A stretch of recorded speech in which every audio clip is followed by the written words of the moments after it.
Posible naman daw tumaas ang presyo ng Pinoy Pandesal at Pinoy Tasty bunsod ng dagdag na buwis sa imported na harina. Pero giit po ng DTI, hindi dapat magmahal ang tinapay. Saksi si Julio Segovia. Kung pandesal o tasty bread ang paborito mong almusal, maghigpit na raw ng sintron.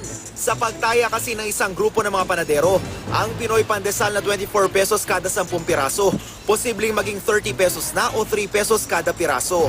Habang ang 37 pesos na Pinoy Tasty, baka maging 40 pesos o higit pa. Pag tumaas, baka tigil muna. Sa iba na lang, yung mura na lang.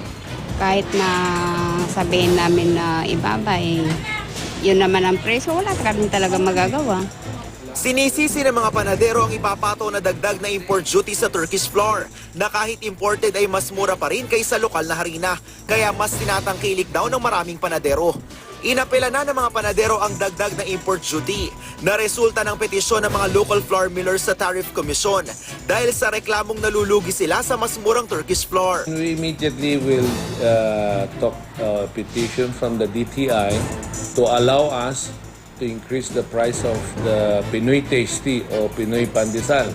Our Pandesal will increase or will reduce the sizes. Pero habang hindi pa nare-resolve ang issue, nagbigay na ng go signal ang Department of Agriculture sa pagpato ng provisional import duty sa Turkish flour. Parang pre-em na ito kasi pag oras na na-relief ito na anti-dumping, and definitely the Turkish flour price will go up. Pero may mga panadero ring tutol sa pagmahal ng abot kayang tinapay.